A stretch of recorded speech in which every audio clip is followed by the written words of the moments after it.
Who the hell would want to be a cop in 2026? It's the most hated profession on planet Earth, and cops are the most hated people. They're mean, angry, uneducated bullies that want to hurt you and violate your rights.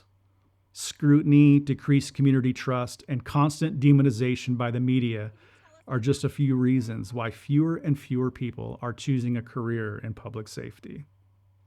It's dangerous, it's thankless, and it's bad for your health and your sanity.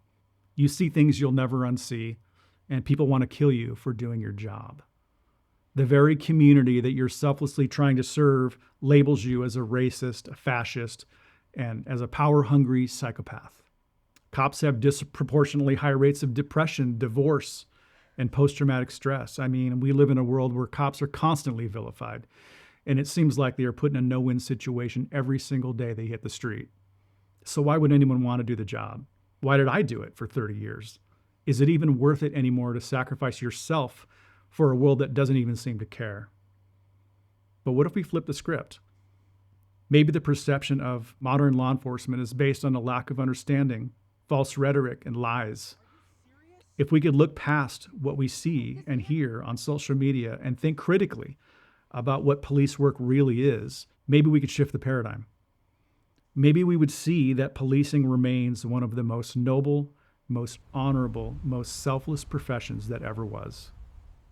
We need to do a better job of convincing people of that and demonstrating it. At its core, public safety attracts people who have a strong drive to protect and defend others, and for those who believe in justice, for the right of citizens to life, liberty, and the pursuit of happiness. Cops swear to defend those rights solemnly and risk their lives for it as a moral imperative. It's a calling, a deep sense of duty to bring some kind of peace and order to a world in perpetual chaos. The sacrifice, the danger, the grit, they serve as a beacon to those who strive for a tangible impact in an abstract world. The pride and honor of being a police officer comes at a significant price. A cop on the street and in uniform is the most accessible, most visible representation of the government.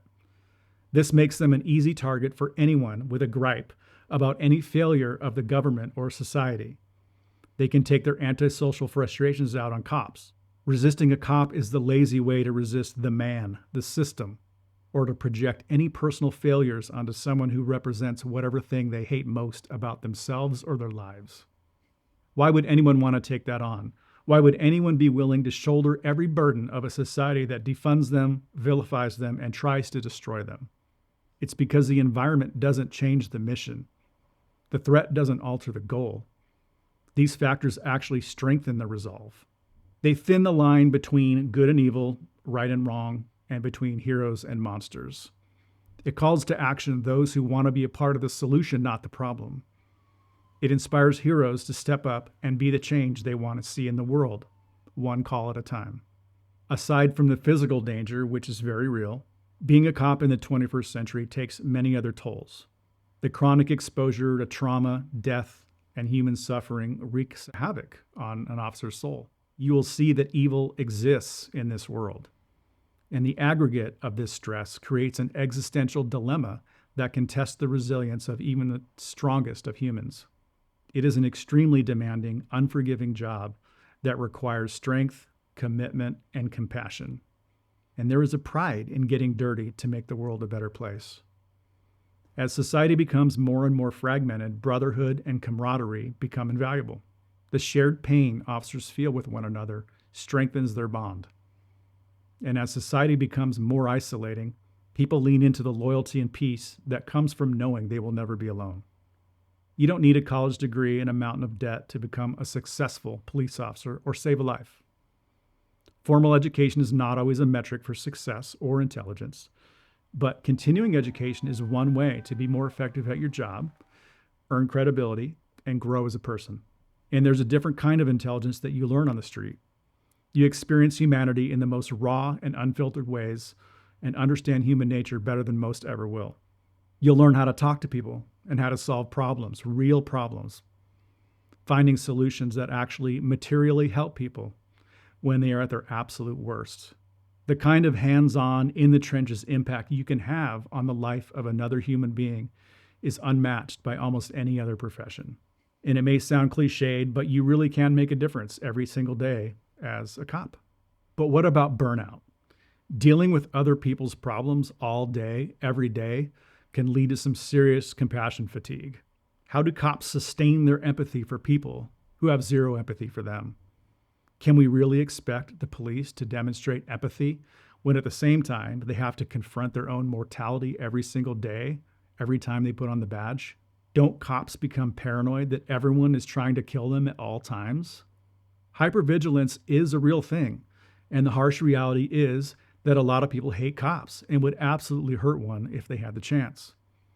It's a sad reality of the world we're living in, and you have to be prepared for that, mentally and physically. But it's not all doom and gloom. Public safety is a great career. There are so many things to learn and do, it's hard to get bored. And if you thrive on versatility and adaptability, public safety might be a good fit for you. But what kind of people make the best cops? Well, you can teach people skills. You can teach them how to drive fast, how to shoot straight, and how to write a report. And then there's character. Who are you as a human being? What choices did you make in life? And how do you treat people?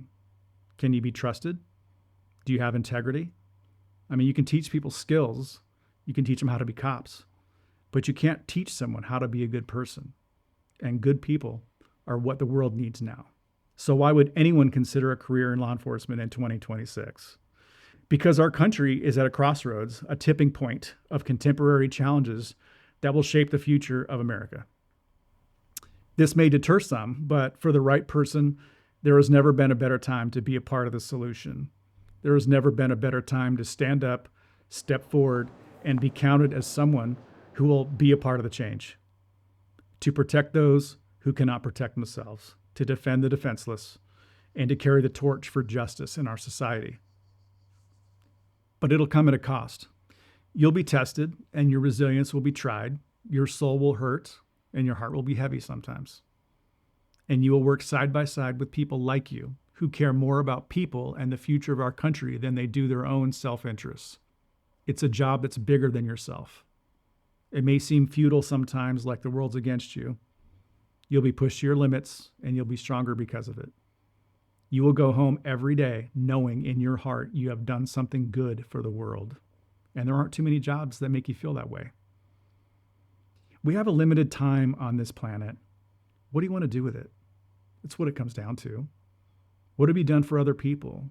What did you give to the world? What have you left behind?